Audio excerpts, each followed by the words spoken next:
Okay, students, are you able to see the screen? Yes, ma'am. So if you have any problem regarding our yesterday's topic, you can ask me. No, ma'am. No, ma'am. Okay, so we started this early encounters with hunter-gatherers in Africa. We completed the first paragraph of this topic. And now moving on. But before moving on, we will read this. Anthropology is a discipline that studies human culture and evolutionary aspects of human biology.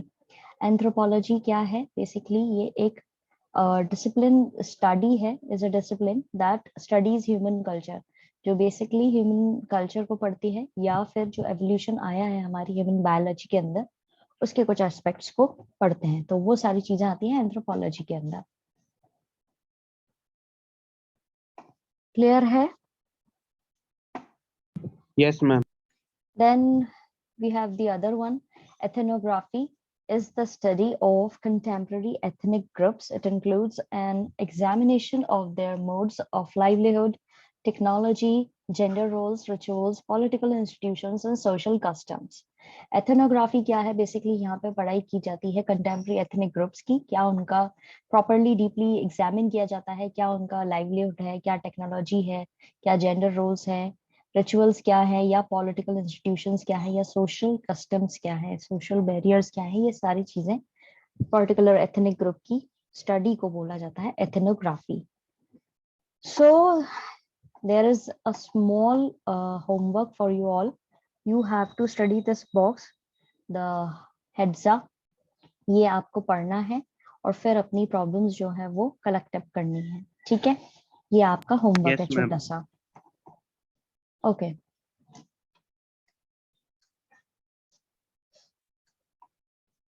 अब पढ़ते हैं आगे. Hunter gatherer societies from the present to the past. अब जो hunter gatherer societies जो present में है और जो पास्ट से रही हैं उनके बारे में पढ़ेंगे.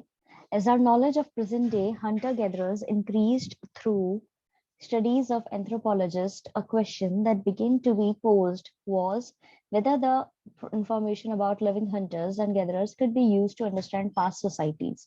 अब जो हमारी knowledge रही है present day hunter-gatherers की, उससे काफी ज्यादा studies की है anthropologist ने, और एक question जो है वो उस समय निकल के आया है कि भाई हमें जो इन्फॉर्मेशन मिलती है जो अभी लिविंग हंटर गैदरर्स हैं, क्या उनकी जो भी इंफॉर्मेशन है उससे हम उनकी पास्ट सोसाइटीज के बारे में समझ सकते हैं. ये क्वेश्चन निकल के आया है. Currently there are two opposing views on this issue. और करंटली दो बिल्कुल व्यूज निकल के आए हैं जो एक दूसरे के बिल्कुल ऑपोजिट हैं इस इशू को लेकर के. On one side are scholars who have directly applied specific data from present-day hunter-gatherer societies to interpret the archaeological remains of the past. पहली चीज जो scholars ने बात करी है वो उसमें डायरेक्ट जो स्पेसिफिक डेटा उन्होंने कलेक्ट अप किया है present day Hunter gatherers societies जो है उनसे इंटरप्रेट किया है आर्कियोलॉजिकल रिमेन्स जो हमें पास्ट में मिले हैं, जो पुरानी चीजें हमें मिली है उसको कहीं ना कहीं इनसे जोड़ करके देखा है.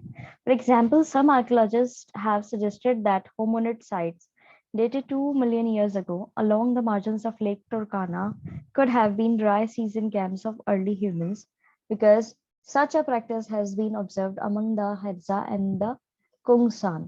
अब ये जो एग्जाम्पल दिया है उसमें ये बोला है कि आर्कियोलॉजिस्ट ने सजेस्ट किया है कि पहले के जमाने के जो होमिनिड साइट्स हैं जहाँ पे इनके वो रिमेन्स मिले हैं करीब 2 मिलियन ईयर्स अगो पहले लेक टुरकाना के पास में, वहां पे ये चीजें जो है अर्ली ह्यूमंस की चीजें ड्राई अप करके एक तरीके से वहां पे रखी गई और वही चीज जो है वही प्रैक्टिस जो है ये हड्जा और कुंगसान करके कम्युनिटी जो है उसके लोग जो है वो भी ये करते हैं. ठीक है, यानी कि सुखा करके रखते थे वो जो चीज है उसके हिसाब से ये भी वो चीजें करते हैं. तो ये इनके बीच में एक एग्जाम्पल के तौर पर लिंक है. जो इनका पॉइंट है कि भाई प्रेजेंट डे की जो सोसाइटीज है उनका कुछ ना कुछ आर्कियोलॉजिकल हिसाब से देखा जाए तो उनकी जो उन्होंने अंदाजा लगाया है इंटरप्रेट करा है चीजों का वो आज की ये जमाने में भी ये लोग कर रहे हैं. तो ये एक लिंक है. समझ में आया पहला point? Yes, ma'am. Okay. Then second point, on the other side are scholars who feel that ethnographic data cannot be used for understanding past societies as the two are totally different. दूसरे side के जो scholars हैं उनका मानना ये है कि भाई एथनोग्राफिक डेटा जो है उसको आप यूज नहीं कर सकते पास्ट की सोसाइटीज जो है उनसे रिलेट करके, क्योंकि ये दोनों ही बिल्कुल डिफरेंट हैं. For instance, present-day hunter-gatherers societies pursue several other economic activities along with hunting and gathering. Example के तौर पे इन्होंने बोला है कि भाई आज के जमाने की जो हंटर गैदरर सोसाइटीज होती है वो बाकी दूसरी इकोनॉमिक एक्टिविटीज में भी इन्वॉल्व रहती हैं. वो सिर्फ हंटिंग और गैदरिंग पे ही डिपेंडेंट नहीं है, वो बाकी काम भी कर रहे हैं. These include engaging in exchange and trade in minor forest produce or working as a paid laborers in the field of neighboring farmers. अब ये जो बाकी एक्टिविटीज में जो इंक्लूडेड है उसके बारे में बताया है कि ये एक्सचेंज कर रहे हैं, ट्रेड कर रहे हैं, जो भी छोटी मोटी चीज है फॉरेस्ट प्रोड्यूस जो भी मिल रहा है इनको फॉरेस्ट से उसमें, और साथ साथ ये मजदूर की तरह भी काम करते हैं जो आसपास के नेबरिंग फार्मर्स हैं उनके खेतों पर. सिर्फ हंटिंग और गैदरिंग पे ही डिपेंडेंट नहीं है. Moreover these societies are totally marginalised in all senses. और इसके अलावा ये जो समाज के लोग हैं इनके ये पूरी तरह से मार्जिनलाइज्ड है, यानी कि सीमित हैं. ज्योग्राफिकली देखा जाए, पॉलिटिकली देखा जाए या सोशली, यानी पर्टिकुलर एक एरिया के अंदर या ही आपको ये लोग मिलेंगे. ऐसे आपको शहर में घूमते हुए नहीं दिखेंगे ये लोग. The conditions in which they live are very different from those of the early humans. जिन कंडीशंस में ये लोग आज रह रहे हैं वो पूरी तरह से डिफरेंट है जो उस जमाने में अर्ली ह्यूमंस की कंडीशन हुआ करती थी. तो इनका आप साथ में नहीं लेके चल सकते. ये इनकी दूसरी साइड है. तो बेसिकली यहाँ पे जो दो पॉइंट्स रखे गए थे, अपोजिंग व्यूज रखे गए थे, उनमें तो पहला ये था कि पहले ये लिंक कर रहे थे कुछ आर्कियोलॉजिकल रिमेन्स और इनकी सोसाइटीज जो है उससे कुछ स्कॉलर्स, और दूसरों का मानना ये था कि वो बिल्कुल डिफरेंट है क्योंकि आज ये लोग जो है सिर्फ हंटिंग गैदरिंग पे डिपेंडेंट नहीं है बल्कि दूसरी एक्टिविटीज के अंदर भी इंक्लूडेड है. तो ये इनका पॉइंट है. और दूसरा पॉइंट मतलब उसी के साथ में इन्होंने एक और पॉइंट दिया है कि ये ज्योग्राफिकली, पॉलिटिकली और सोशली भी डिफरेंट है, और ये जिस कंडीशन में आज रह रहे हैं वो बिल्कुल डिफरेंट है जो उस समय में अर्ली ह्यूमंस की थी उस कंडीशन से. दोनों पॉइंट्स क्लियर हुए आप लोगों को? कोई दिक्कत? No, ma'am. No ma'am. सबको क्लियर है?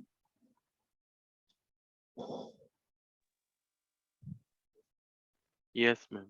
Okay. Then we have epilogue. For several million years, humans lived by hunting wild animals and gathering wild plants. काफी लाखों सालों तक humans जो है उन्होंने जानवरों का शिकार किया है और काफी जंगली पेड़ जो है वो इकट्ठे भी किए हैं. Then between 10,000 and 4,500 years ago, people in different parts of the world learned to domesticate certain plants and animals. करीब 10,000 से 4,500 साल पहले लोगों ने ये सीखा है अलग अलग हिस्सों में दुनिया के कि कैसे इन जानवरों को घर में पाला जाए और प्लांट्स को घर में उगाया जाए. This led to the development of farming and pastoralism as a way of life. इससे ही जो फार्मिंग का तरीका और पेस्टोलिज्म का, यानी कि कैसे डोमेस्टिकेशन किया जाए इन लोगों को अपने अंडर कंट्रोल में रख करके, वो चीज डेवलप हुई है. The shift from foraging to farming was a major turning point in human history. जो पहले ये हंटिंग कर करके अपनी पेट भरा करते थे उसको छोड़ करके फार्मिंग पे आना और फार्मिंग में एज एन उगा करके अपने कंजम्पशन के लिए यूज करना, ये एक बहुत बड़ा टर्निंग पॉइंट निकल के आया है ह्यूमन हिस्ट्री के अंदर. why did this change take place at this point of time? और ऐसा क्या हुआ था जो ये चेंज जो है इस समय में हुआ? The last ice age came to an end about 13,000 years ago, and with that warmer, wetter conditions prevailed. जो आइस एज रही है वो करीब सबसे लास्ट की आइस एज रही है वो करीब 13,000 साल पहले की थी. जब वो खत्म हुई तो जो एनवायरनमेंट था उसमें थोड़ी गर्मी बढ़ी, कंडीशंस थोड़ी वेटर हुई. ठीक है. As a result, conditions were favorable for the growth of grasses, such as wild barley and wheat. अब जब कंडीशंस में थोड़े डिफरेंस आया, पहले सिर्फ सर्दी हुआ करती थी, आइस एज हुआ करती थी, जब वो हटी और थोड़ी गर्मी हुई, थोड़ी वेटर कंडीशंस हुई, तो ये फेवरेबल थी कि यहाँ पे घास उग सके, जैसे कि कुछ जंगली बार्ले और wheat. At the same time as open forest and grasslands expanded, उसी समय में जो खुले फॉरेस्ट थे वो भी उगे, वो भी थोड़े से फले फूले, और ग्रासलैंड्स जो है वो भी फैले. The population of certain animal species या species such as wild sheep, goat, cattle, pig and donkey increased. अब जो जानवर थे, certain animal प्रजातियां थी, वो भी बढ़ी, उनकी पॉपुलेशन बढ़ी, जैसे wild sheep, goat, cattle, pig और donkey. What we find is that human societies began to gradually prefer areas that had an abundance of wild grasses and animals. जो हमने देखा है उसमें ये समझा है कि जो इंसानी प्रजाति थी, जो इनका समाज था, बेसिकली वो लोग उस जगह को प्रेफर करते थे जहाँ पे खूब सारी जंगली घासें हो और एनिमल्स पाए जा सके. उस एरिया में ये लोग रहना पसंद करते थे. Now, relatively large and permanent communities occupied such areas for most parts of the year. और अब जो है वो relatively देखा जाए तो जो communities थी वो इस तरह के areas को पूरे जो साल था बेसिकली उस एरिया में ये जमी रहती थी, इनको माइग्रेट करके नहीं जाना पड़ता था, वो कंडीशंस इनको मिलती थी. With some areas being clearly preferred, a pressure may have built up to increase the food supply. अब कुछ एरियाज जो पूरी तरह से क्लियर कर दिए गए थे, वहां पर ये प्रेशर इन लोगों पे बन गया था कि अब इनको खाने की कमी पड़ सकती है या फूड सप्लाई इनको जरूरत है. This may have triggered the process of domestication of certain plants and animal. और यही कारण रहा है कि अब जब ये एक साल मतलब जगह में हुए हैं कि जगह पे उन्होंने अपनी सारी चीजें कर ली है और वहां पे जैसे धीरे धीरे खत्म हुई चीजें, तो इनको उगाने की जो चीज है, वो जो टेक्नोलॉजी है या उस सेंस को ट्रिगर करने के लिए ये चीज देखी गई थी. ये माना जाता है कि भाई उसके बाद में जब इनके सप्लाई की इनको प्रेशर रहा कि इनको हाँ अब सप्लाई कम हो रही है हमारी, अब हमें कुछ ना कुछ तो इसका तोड़ निकालना पड़ेगा, तो वो सेंस जो है ट्रिगर हुआ और फिर उसके बाद में ये जो डोमेस्टिकेशन का प्रोसेस है इन्होंने ये शुरू करा. सर्टेन प्लांट्स जो है इन्होंने उगाना शुरू करा और एनिमल्स को अपने साथ में पालना शुरू करा. It is likely that a combination of factors which included climatic change, population pressure, a great reliance on and knowledge of a few species of plants such as wheat, barley, rice, and millet, and animals such as sheep, goat, cattle, donkey, and pig played a role in this transformation. और ये माना जाता है कि कई सारे factors रहे हैं, कॉम्बिनेशन रहा है कई सारे फैक्टर्स का.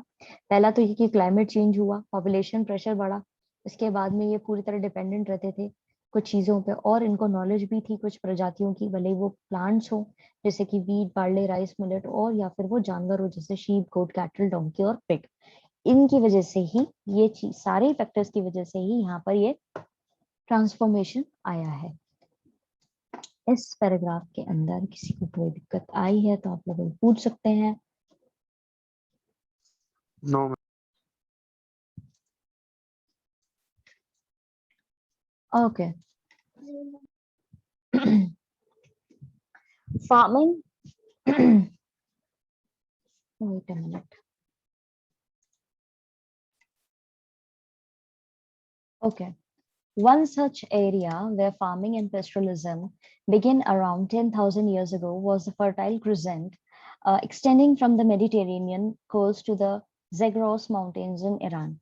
अब इस तरह का एरिया जो पाया गया है जहाँ फार्मिंग और पेस्ट्रलिज्म किया शुरू हुआ था, ये करीब 10,000 साल पहले की बात है. एक पर्टिकुलर फर्टाइल क्रिजेंट लैंड था जहाँ जो बेसिकली मेडिटेरियन कोस्ट के पास में था, जग्रोस माउंटेन्स जो है ईरान में, वहां पर ये चीज देखी गई है. With the introduction of agriculture, more people begin to stay in one place for even longer periods than they had done before. अब जब यहाँ पे इंट्रोडक्शन हो गया था एग्रीकल्चर यानी खेती बाड़ी करना ये लोग सीख गए, तो लोग बाग एक जगह पर टिक करके रहने लगे ज्यादा समय के लिए, जो वो पहले नहीं किया करते थे. Thus, permanent houses began to be built of mud, mud bricks and even stones. इसीलिए परमानेंट घर जो है वहां पे बनने लगे, जो बनते थे mud bricks से या even stone से भी बनते थे. These are some of the earliest villages known to archaeologists. यही कुछ villages हैं जो archaeologists ने समझे हैं, जाने हैं. Farming and pastoralism led to the introduction of many other changes, such as the making of pots in which to store grain and other produce and to cook food. अब farming और pastoralism जब ये लोग सीख गए थे तो इन्होंने बाकी changes भी समझे। ये इन लोगों में काफी changes आए, जैसे इन्होंने pots बनाना सीखा जिसमें ये अपने खाने पीने का अनाज जो है उसको स्टोर करके रखने लगे, या दूसरी चीजें जो ये प्रोड्यूस करते थे उसको स्टोर करने लगे, और कैसे खाने को पकाना है ये चीजें भी ये समझने लगे। Besides, new kinds of stone tools came into use. और इसके अलावा नए तरह के जो स्टोन टूल्स हैं वो भी इन लोगों ने बनाना सीखा और यूज करना सीखा। Other new tools such as the plow were used in agriculture. दूसरी तरह के जो टूल्स थे वो था प्लो, जो इस्तेमाल किया जाता है खेतीबाड़ी में। Gradually, people became familiar with metals such as copper and tin. धीरे धीरे वहां के जो लोग हैं उन लोगों को नॉलेज होने लगी मेटल्स की भी, जैसे कि कॉपर और tin. The wheel, important for both pot making and transformation, came into use. उसके बाद में व्हील का इन्वेंशन हुआ, इन्होंने पहिया बनाया और उसका इस्तेमाल इन्होंने पॉट मेकिंग में भी किया और ट्रांसपोर्टेशन में भी किया। इन दो पैराग्राफ्स के अंदर किसी को कोई दिक्कत आई है तो आप लोग भी पूछ सकते हैं।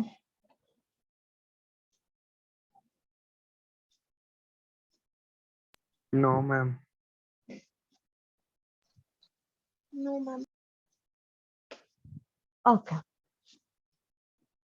About 5,000 years ago, even larger concentrations of people began to live together in cities. करीब 5,000 साल पहले बहुत ज्यादा अमाउंट में लोग बाग जो हैं वो रहने लगे साथ में सिटीज के अंदर। Why did this happen? ऐसा क्यों हुआ? And what are the differences between cities and other settlements? और क्या डिफरेंस रहा है शहरों के बीच में और दूसरे जो सेटलमेंट्स थे उनमें।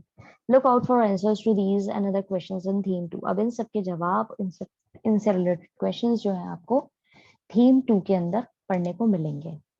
यहाँ पे चैप्टर कंप्लीट हो गया। Now we have to read this timeline 1 million years ago, MYA 36 to 24 million years ago पहले हुए primates, monkeys in Asia and Africa. 24 million years ago हुए superfamily hominids, gibbons, Asian orangutan and African apes, gorilla, chimpanzee, bonobo, pygmy, chimpanzee. 6.4 million years ago हुए branching out of hominoids and hominids. 5.6 million years ago हुए Australopithecus. 2.6 and 2.5 million years ago हुए मिले हमें earliest stone tools. Then फिर 2.5 to 2.0 हमें मिले cooling और drying of Africa resulting in decrease in the Woodlands and increase in grasslands. Temperature जो है वार्मर और वेटर हुआ। फिर हमें मिले होमो, फिर मिले होमो हेबिलिस। 1.8 मिलियन ईयर्स अगो मिले हमें होमो इरेक्टस। 1.3 मिलियन ईयर्स अगो हमें मिला एक्सटेंशन ऑफ ऑस्ट्रेलोपिथेकस के। ऑस्ट्रेलोपिथेकस जो है उनका एक्सटिंक्शन हो गया। 0.8 मिलियन ईयर्स अगो मिले हमें आर्कियसेपियंस, होमो हाइडेलबर्जेनेसिस। फिर 0.19 to 0.16 मिलियन ईयर्स अगो हमको मिले homo sapiens, sapiens as in modern humans. ठीक है, समझ में आया? कोई दिक्कत? Yes ma'am. फिर है timeline 2 years ago. Earliest evidence मिले हैं ब्यूरियल्स के करीब 3 लाख ईयर्स अगो। एक्सटेंशन हुआ है होमो इरेक्टस का 2 लाख ईयर्स अगो। डेवलपमेंट हुआ है वॉइस बॉक्स का, वोकल्स का 2 लाख ईयर्स अगो। आर्कियक होमो सेपियंस कल इन नर्मदा वैली इंडिया, ये हमें हुआ है करीब मिले हैं 2 लाख से 1,30,000 years ago. Emergence of modern humans 1,95,000 to 1,60,000 years ago. Emergence of Neanderthals 1,30,000 years ago. Earliest evidence of Earths 1,25,000 years ago. Extinction of Neanderthals 35,000 years ago. Earliest evidence of figurines made of fired clay 27,000 years ago. Invention of sewing needles 21,000 years ago. ठीक है, ये है आपकी दोनों timeline. Chapter is completed and in tomorrow's. Yes ma'am, total chapters कितना है history में? So we have completed this chapter. Please collect up your problems related to this chapter. Any particular topic which you find difficult, you can ask me in tomorrow's class. I'll sort out all of your problems related to this chapter, and I will give you some takeaway points. We will discuss some takeaway points related to this chapter in tomorrow's class. Okay. So that's it for today. Have a nice day ahead, students. God bless you all. Thank you, Stay ma'am. fit, stay healthy. Welcome.